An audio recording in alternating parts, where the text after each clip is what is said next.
అవును బ్రదరు, మీరు ఆమె చూసి చాలా కాలం అయింది కదా. సారీ, మొన్న పాట పాడినప్పుడు చూసారుగా. కమాన్ కమాన్, దా ఇక్కడ కూర్చో. ఓకే, అక్కడే కూర్చుంటుంది. She speeding. Self service. I think self-service is the best service. Huh? This is fish fry. మీకు చాలా ఇష్టం అనుకుంటాను. నాకు కూడా బాగా ఇష్టం, అందుకే ప్రియ చేసింది. ఏం ప్రియ? యునో, మా ప్రియకి చాలా చాలా చాలా చాలా ఇష్టాలు ఉన్నాయి. అందులో శేఖర్ అనే పేరు చాలా ఇష్టం. ఫస్ట్ నైట్ ఆఫ్ కోర్స్ నా ప్రాబ్లమ్స్ వల్ల నేను రాలేకపోయినా శేఖర్ శేఖర్ శేఖర్ అని ఒకటే కలవరింపు. మా చెల్లాయి చెప్పింది నీ గదికి వచ్చినట్టుగా. ఐఎమ్ సారీ అన్నట్టు మీ పేరు కూడా శేఖరే కదా? You are Chandrashekar, I'm Rajashekar. Very good. You see, ఏమిటో మన ఇద్దరికి చాలా చాలా వాటిల్లో దగ్గర సంబంధాలు ఉన్నాయి. ఏమిటి చూస్తున్నారు? ఏనండి మిస్టర్ చంద్రశేఖర్ సార్, మీరు ఎంతవరకు చదువుకున్నారు? ఎంకామ్. MCom, nice. ప్రియా, నువ్వు కూడా ఎంకామే కదా? సేమ్. అవును, మీరు ఏ కాలేజీలో చదువుకున్నారు? SP college. ఎస్పీ? ప్రియా, నువ్వు కూడా ఎస్పీయే కదా? సేమ్. అవును, మీరు చిన్నప్పుడు ఎలిమెంటరీ స్కూల్ దేంట్లో చదువుకున్నారు? కన్యకాపురమేశ్వరి కదా? సేమ్, ఆమె కూడా అంతే, అదే స్కూలు.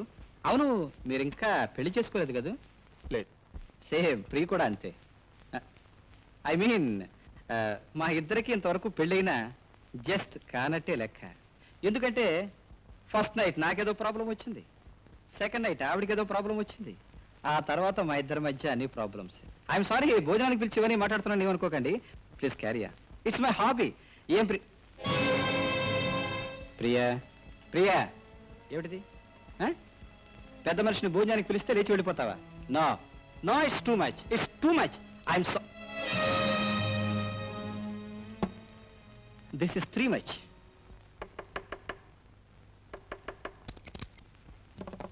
హాయ్. మీరా? కాకపోతే నువ్వా? ఏంటా షాకు? అనుకోకుండా వచ్చారు కదా. జనరల్ గా నేను ఎప్పుడు అనుకోకుండా వస్తాను, అనుకుంటే రాను. నీకేమైనా అభ్యంతరం? నాకేం అభ్యంతరం, కూర్చోండి. Thank you. జనరల్ గా ఎవరైనా కూర్చోమంటే నేను కూర్చోను. అవును, మీ ఆయన రాలేదుగా? బహుశా రాడనుకుంటాను. రమాదేవి, ఏమిటి ఈ మధ్య నువ్వేదో కొత్తగా వ్యాపారం ప్రారంభించావుంటా? వ్యాపారమా? అదే, అబ్బాయిల అమ్మాయిలకి, అమ్మాయిల అబ్బాయిలకి ఎక్స్చేంజ్, తెలుగులో తార్చడం. రాజశేఖరం గారు, మర్యాదగా మాట్లాడండి. ఈ వ్యాపారం చేసే వాళ్ళకి మర్యాద కూడా తెలుసా? మీ అమ్మగారి ముఖం చూసి ఊరుకుంటున్నాను. రమాదేవి, ఇంతవరకు నా దగ్గర ఉన్న కేసులన్నీ పాత పడిపోయాయి. నీకేమైనా కొత్త కేసు తగిలితే చెప్పు, నాకు కావాలి. Please get out. I say get out. Shut up. ఏమిటి మాట్లాడకుండా ఉంటే రెచ్చిపోతున్నావు? ప్రతిరోజు మా ఇంటికి దేనికి ఫోన్ చేస్తున్నావు? చేయకూడదా? చెయ్యొచ్చు, కానీ చేసి లైన్ కట్ చేయడం తప్పు. హలో అనగానే మాట్లాడకుండా ఫోన్ పెట్టేయడం తప్పు. అవును, నువ్వు ఫోన్ చేసేది దేనికి? దాన్ని ఆ శేఖర్ బాబు గారిని కలపడానికేగా. ఏ లేచి నోరు ఏమైపోయింది? పడిపోయిందా? పక్షపాతం వచ్చిందా? రమాదేవి, పెళ్ళై కాపురం చేసుకుంటున్న దాన్ని, గాలికి తిరుగుతున్న వీణ్ణి, ఇద్దరిని ఫోనుల్లో మాట్లాడించాలనుకోవడం, గుళ్ళల్లో కలపాలనుకోవడం, దీన్ని ఏమంటారు తెలుగులో? తార్చడం అంటారా, ఇంకేమైనా అంటారా? తార్చ బ్రతకాల్సిన కర్మావకేం పట్టలేదు. Hello brother. అరే నువ్వా? మై గాడ్, మా ఆవిడ ఎవరినో తగులుకుంది, వాడికి దాన్ని ఇచ్చేసి నీతో కాలక్షేపం చేద్దాం అనుకున్నాను. ఐఎమ్ సారీ, ఆ తగులుకున్నది నువ్వేనా? క్షమించండి, మేము ప్రేమించుకున్నాం. ప్రేమంటే పెళ్లికి ముందేగా? అవును. పెళ్ళైన పిల్ల వెంట పడ్డం ప్రేమ అనరు బ్రదర్, కామం అంటారు. కామం కళ్ళు కప్పేస్తుంది, ఎదుటి వాళ్ళ చేత కూడా కళ్ళు కప్పించేస్తుంది. ఎప్పుడూ ఒకప్పుడు అందరి కళ్ళు కప్పి లేపుకుపోతుంది.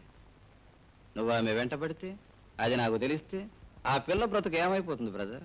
క్షమించండి, ఆమె బ్రతుకు పాడు చేయాలని రాలేదు. ఆమెతో మాట్లాడి మాత్రం వెళ్ళిపోదామని వచ్చాను. అవును, నువ్వు మాట్లాడి వెళ్ళిపోవాలనుకున్నావు. నువ్వు శ్రీరామచంద్రుడివి, మాట్లాడి మాత్రమే వెళ్ళిపోతావు. కానీ ఆమె సీతామహాసాధ్వి కాకపోవచ్చుగా? నీ తోక పట్టుకుని నీ వెంట అలాగే వచ్చేస్తే. మిస్టర్. ఓకే ఓకే ఓకే, ఆవిడ కూడా సీతామహాసాధ్వే అనుకుందాం. నీలాగే మాటలతో మాత్రమే ఆపేసింది అనుకుందాం. కానీ నేను రావణాసురుణ్ణే. మీ ఇద్దరిని చూసి అపార్థం చేసుకుని షూట్ చేస్తే, ఒకవేళ ఆమెను వదిలేస్తే అప్పుడు ఆమె బ్రతికేమైపోతుంది? What happens to your future? నిజంగా అలాంటి పరిస్థితి ఏర్పడితే ఇందులో ఆమె తప్పేమీ లేదని, తప్పంత నాదే అని మిమ్మల్ని ప్రాధాయపడతాను.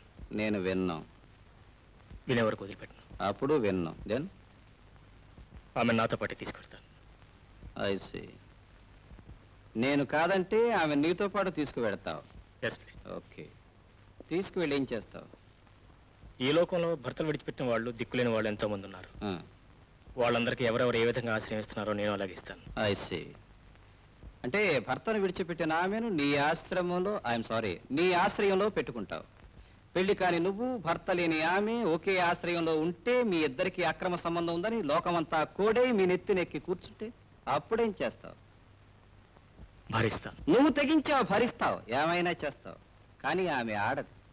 పాపం భరించలేక పొరపాటున ఏ ఆత్మహత్య చేసుకుంటాను అంటే అప్పుడేం చేస్తావు? భారీగా స్వీకరిస్తాను. Right, you are on the right way. నీ అసలు ఉద్దేశం ఇదే మిస్టర్ శేఖర్ బాబు.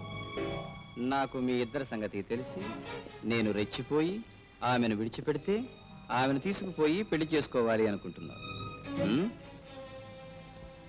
ఒకడితో తాళి కట్టించుకుని వాడితోనే కాపురం చేసిన దాంతో తిరిగి కాపురం చేయడానికి నీ మనసులా ఒప్పుకుంటుంది కదా.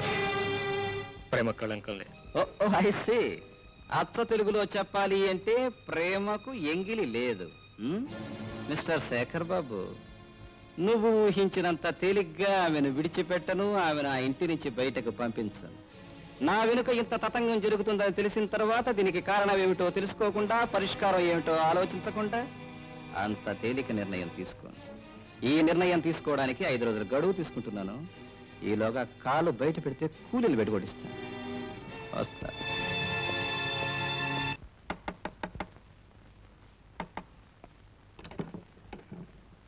శేఖర్ బాబు గారు అంటే ఎవరండి? నేనే. ప్రియా గారు మిమ్మల్ని ఒకసారి ఇంటికి రమ్మన్నారండి.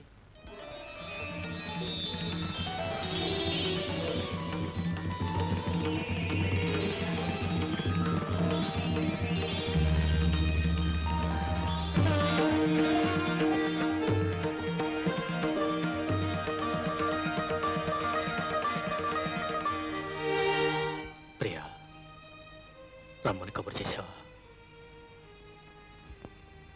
నువ్వు కబురు చేస్తావని నేను అనుకోలేదు. నాకు వీలుపడలేదు.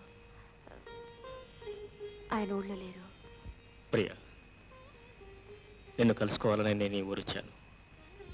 కలుసుకోవడానికి ఎన్నో రకాలుగా ప్రయత్నం చేశాను. కానీ చివరికి నిన్ను కలుసుకోలేని స్థితిలో, నీతో మాట్లాడలేని పరిస్థితిలో కలుసుకున్నాను.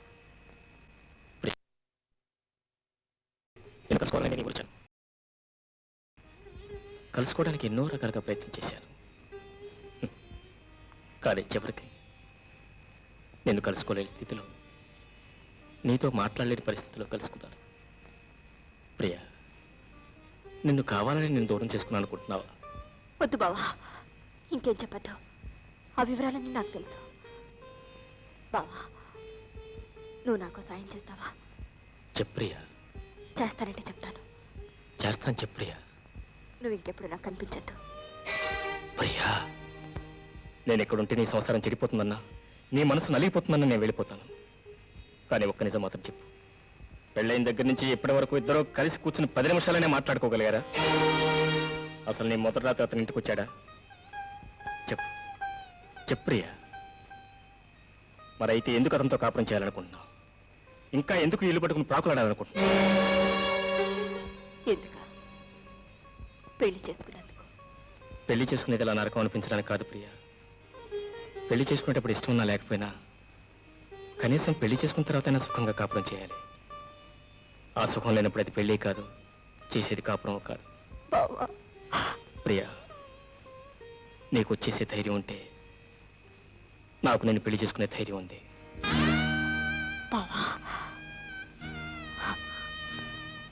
నేను ఒకరి భార్యని. అందుకే ప్రియా, అర్ధరాత్రి ఈ చెట్ల తోట నిన్ను కలుసుకునే క్రమం పట్టింది.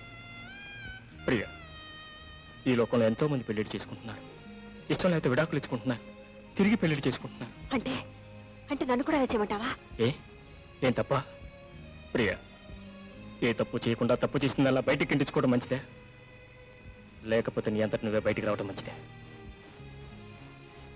వాళ్ళంతట వాళ్ళు కింటిస్తే వదిలేశారు అంటారు, నా అంతటి నేను వచ్చేస్తే లేచిపోయింది అంటారు. ఈ ప్రపంచంలో భర్త వదిలేసిన ఆడదాని మీద కొంత కాకపోతే కొంతైనా సానుభూతి ఉంటుంది. అదే లేచిపోయిన ఆడదాని మీద అసహ్యం ఉంటుంది. నన్ను ఆ స్థితికి దింపేస్తావా? అంటే సావైనా బ్రతకైనా ఎక్కడేనంటావు. అతని పాదాల దగ్గరే నీ బ్రతకంటావు. అతను హింసించినా నేను సరిగ్గా చూసినా చూడకపోయినా అతనితోనే కాపురం చేస్తానంటావు. అతనే నీ భర్త, అతనే నీ దైవం, ఈ ఇల్లే నీకు స్వర్గం, అంతేగా? సరే, ఈ నరకంలోనే నీకు సుఖం ఉందనుకుంటే నీ సుఖానికి నేను ఇప్పుడు అడ్డురా. నువ్వు కోరినట్టే ఇంకెప్పుడు నీకు కనిపించను.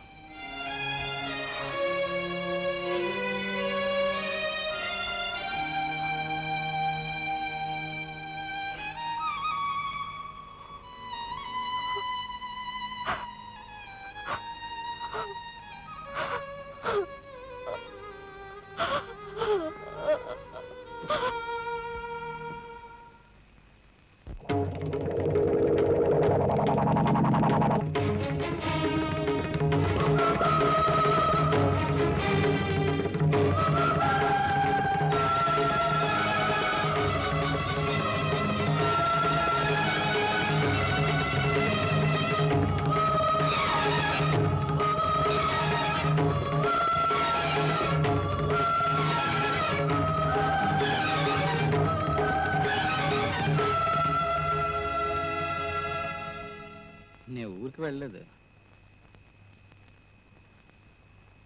ఫ్లైట్ ఉంది, టికెట్ ఉంది, అయినా వెళ్ళా. ఎందుకో తెలుసా? అందుకే.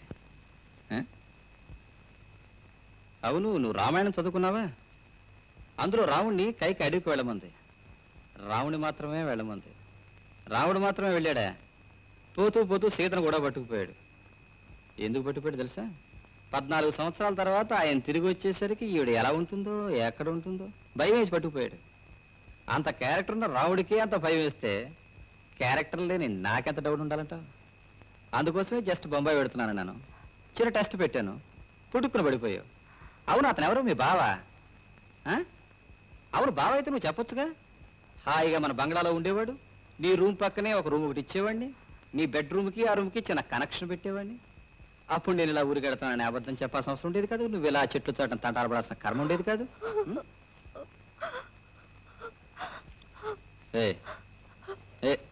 ఏడుస్తున్నావా? నో, ఏడుస్తావు? ఆడది ఏడ్చింది అంటే తప్పు చేసినట్టు లెక్క. అయినా నువ్వేం తప్పు చేసావని? నా ఇష్టం వచ్చినట్టు నేను తిరుగుతున్నాను, నీ ఇష్టం వచ్చినట్టు నువ్వు తిరిగావు. చూడు, మగవాడు తిరగడానికి స్వేచ్ఛా స్వాతంత్రాలు ఎంత ఉన్నాయో ఆడదానికి కూడా అంతే ఉన్నాయి. నువ్వు రుజువు చేసావు. You are right.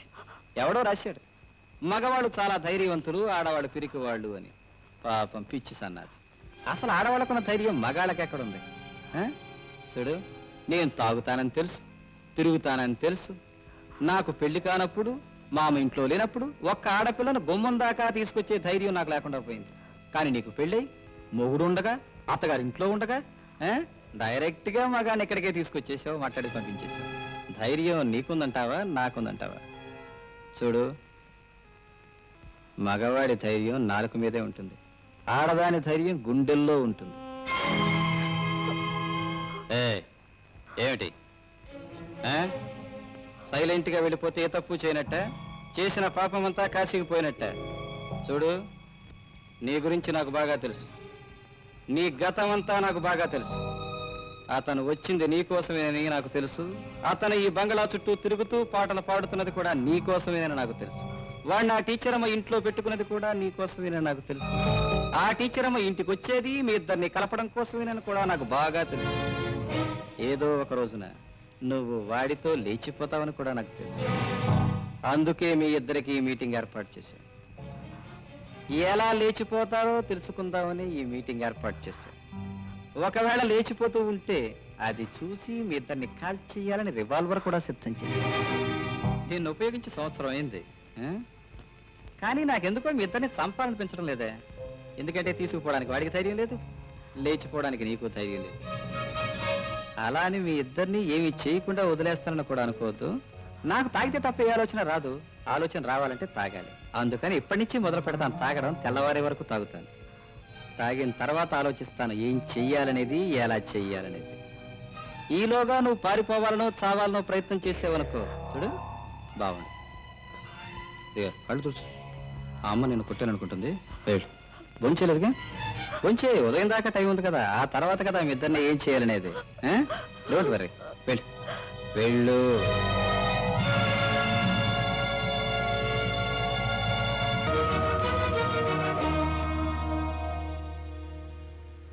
Welcome welcome my dear gentlemen. Welcome to all of you. నేను ఫోన్ చేయగానే నా మీద ఉన్న గౌరవంతో అందరూ ఇక్కడ సమావేశమయ్యారు. Thank you. ప్రేమించిన ఆమెకు పెళ్ళైనా, ఆమె మీద మనసుని చంపుకోలేక, ఆమెను విడిచిపెట్టుకోలేక, ఆమె భర్తతో కాపురం చేస్తున్నా అది చూసి సహించలేక, ఆమెను లేవదీసుకుపోయే ధైర్యం లేక, చావలేక బతకలేక చచ్చి బ్రతుకుతున్న ఓ కథానాయకుడు. Very good. పెళ్ళైన తర్వాత కూడా ప్రేమించిన వాడి మీద ఇష్టం ఉన్నా, పెళ్లి చేసుకున్న వాడి మీద అసహ్యం ఉన్నా, ప్రేమించిన వాడిని మర్చిపోలేక, పెళ్లి చేసుకున్న వాడితో కాపురం చెయ్యలేక, గడప దాటి బయటకు పోలేక, అతన్ని గడప లోపలికి తీసుకురాలేక, చావలేక బ్రతకలేక చచ్చి బ్రతుకుతున్న ఓ కథానాయకి. Very good. ఎవరు ఉన్నా, ఎవరు పోయినా, ఎవరు చచ్చినా, ఎవరు ఏమైనా, ప్రేమించిన ఈ ప్రేయసి ప్రియులు వీళ్ళిద్దరినీ కలపడం కోసం ప్లాను వేసి, ప్లాను మీద ప్లాను వేసి, వీళ్ళిద్దరినీ కలపడానికి ప్రయత్నించిన ఓ అభ్యుదయవాది, ఓ టీచర్ అమ్మ. రైట్. తన కూతురు ప్రేమించిన తను సన్యాసి కావడంతో కేవలం డబ్బు కోసం, తనకంటే స్థితిపరుడు, తనకంటే ఆస్తిపరుడు, కోటీశ్వరుడు ఎవడున్నాడా అని వెతికి వాడి మంచి చెడ్డలు ఆలోచించకుండా కేవలం డబ్బు కోసం తన కూతురి జీవితాన్ని నాశనం చేసిన ఒక మామ. శభాష్. తన కొడుకు తాగుబోతని తెలిసి, తిరుగుబోతని తెలిసి, కేవలం తనకు కోడలు రావాలని, తన కొడుకు పెళ్లి కావాలని, మంచి చెడ్డలని మూసేసి, మసిపూసి, మారేడుకాయ చేసి, నిజాన్ని కప్పేసి ఒక అమాయకురాలి జీవితాన్ని నాశనం చేసిన ఒక మహాతల్లి. Very good. ఇంతమంది పెద్దలు మీరంతా నేను పిలవగానే ఇక్కడ సమావేశం అయ్యారు, నా తీర్పు వినడానికి వచ్చారు. Very nice. 100 అబద్ధాలాడైనా ఒక పెళ్లి చేయమన్నారు, చేశారు. Very good. 1000 అబద్ధాలాడైనా ఒక జీవితాన్ని, ఒక కాపురాన్ని నిలబెట్టమన్నారు. కానీ ఎన్నో అబద్ధాలాడి నా జీవితాన్ని, కాపురాన్ని కూల్చడానికి ప్రయత్నించారు. మీరంతా ఎందుకు నా జీవితాన్ని కూల్చడానికి ప్రయత్నించారు? Come on tell me my dear man. నేను మీ సంసారం నాశనం చేయాలని కానీ మీ కాపురం కూల్చాలని కానీ ఎప్పుడూ ప్రయత్నం చేయలేదు. మరి ఈ ఇంటి చుట్టూ ఎందుకు తిరిగావు? ఇక్కడికి ఎందుకు వచ్చావు? ప్రేమించాను కనుక, పెళ్లి చేసుకోవాలనుకున్నాను కనుక. పెళ్లి చేసుకోలేపడానికి తప్పు నాది కాదని చెప్పడానికి వచ్చాను. మరి ప్రేమించిన వాడి పెళ్ళెందుకు చేసుకోలేదు? వాళ్ళ నాన్న అడ్డుపడి మా పెళ్లి చెడగొట్టాడు. నో, అబద్ధం. అదే నిజమైతే నువ్వు ధైర్యం చేసి ఆమెను పెళ్లి చేసుకుని ఉండొచ్చుగా. లేదు, ఆమె తనగా వచ్చేస్తాను పెళ్లి చేసుకోమని ఉత్తరం రాసినప్పుడు సమాధానం ఏమిచ్చావు? ఉత్తరాన్ని చింపేశావు, ముక్కలు చేశావు, తెచ్చిన వాడి మొఖాన కొట్టావు, నాకు ఆమెకు సంబంధం లేదని చెప్పావు. అవునా కదా? అబద్ధం. నేను ఉత్తరాన్ని చంపలేదు, అలా చెప్పలేదు. వాట్ ప్రియ, విన్నావుగా నిజమేదో అబద్ధమేదో. మరైతే ఈ పని ఎవరు చేస్తుంటారు, ఎలా చేస్తుంటారు? Right, you are right. ఈ పని చేసింది నువ్వే కదూ? కేవలం మీ అమ్మాయి మనసు విరగొట్టడం కోసం, వాళ్ళిద్దరిని విడదీయడం కోసం ప్లాన్ వేశావు, అబద్ధం చెప్పించావు, నీ పని పూర్తి చేసుకున్నావు. ఇప్పుడు అపార్థం తొలగిపోయింది, వాళ్ళిద్దరూ ఒకటైపోయారు. ఇప్పుడు నా పరిస్థితి ఏమిటి? నేనేం చేయాలి? నేను మీకు సమస్య కావటం నాకు ఇష్టం లేదు. ప్రియా, మీరు సుఖంగా కాపురం చేయటం నాకు కావాల్సింది. నేను మీ అందరికీ దూరంగా, అవసరమైతే ఈ ప్రపంచానికి దూరంగా వెళ్ళిపోతాను. అంతేగాని ప్రియకి మాత్రం ఎలాంటి అన్యాయం జరగటానికి వీల్లేదు. ప్రియ మీరు వదిలిపెట్టడానికి వీల్లేదు, ప్లీజ్. అయితే మరి ఆమె పెళ్లి చేసుకోవాలని లేదా? లేదు. అప్పుడు నేను వదిలేస్తే పెళ్లి చేసుకుంటాను అన్నావా? అన్నాను. మరి ఇప్పుడు ఎందుకు చేసుకో? నేను వదలలేదనే? వదిలేస్తాను, చేసుకో. నా కూతురికి మరో పెళ్లి చేయడానికి నువ్వెవరివి? నా కూతురికి మరో పెళ్లి చేస్తే నా పరువు ప్రతిష్ట ఏం కావాలి? దానికి మరో పెళ్లి చేయడానికి నేను ఒప్పుకోను. ఒప్పుకోకపోవడానికి నువ్వెవడవి? దాన్ని కన్న తండ్రిని. కన్న తండ్రి హక్కు కన్యాదానం చేసేటంత వరకే. తాళి కట్టిన తరువాత సర్వ హక్కులు కట్టుకున్నవాడివి, అంటే నావి. భార్య నగలడిగినా, చీరలడిగినా, పువ్వులడిగినా, చివరికి ప్రేమించిన వాడిని పెళ్లి చేసుకోవాలి అని అడిగినా ఆ కోరిక తీర్చాల్సిన బాధ్యత భర్తగా నాకుంది. ఆ కోరిక తీరుస్తాను. కన్న తండ్రి కాదు, ఎవడూ దీన్ని ఆపడానికి వీల్లేదు. చూడు ప్రియ, నేను రాత్రంతా ఆలోచించి ఒక నిర్ణయానికి వస్తాను, చెబుతాను అన్నాను. రాత్రంతా తాగి ఆలోచించి ఒక నిర్ణయానికి వచ్చాను. మీరిద్దరూ చేసిన దానికి శిక్ష, నా సమస్యకు పరిష్కారం. అదిగో అది.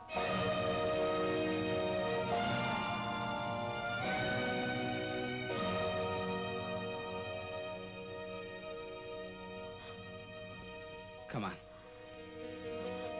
కమాన్. ప్రియా,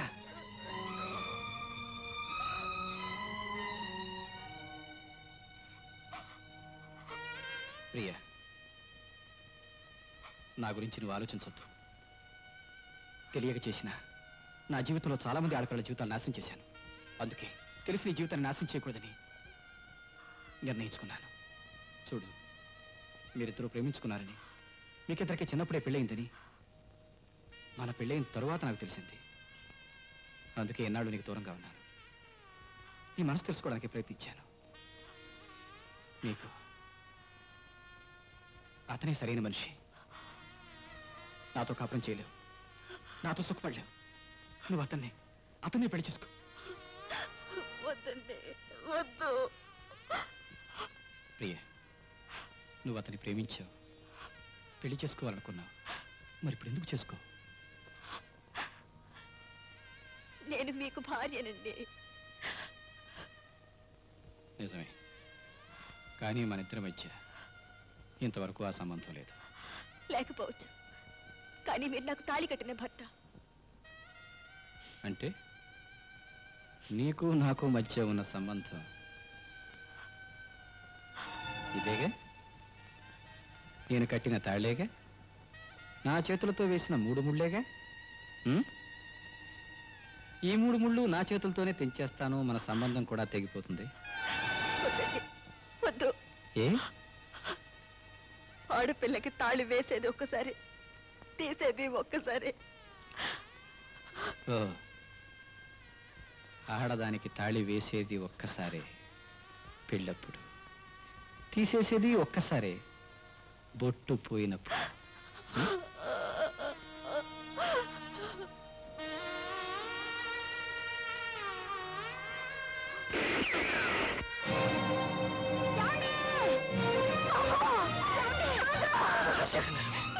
బాబు, బాబు,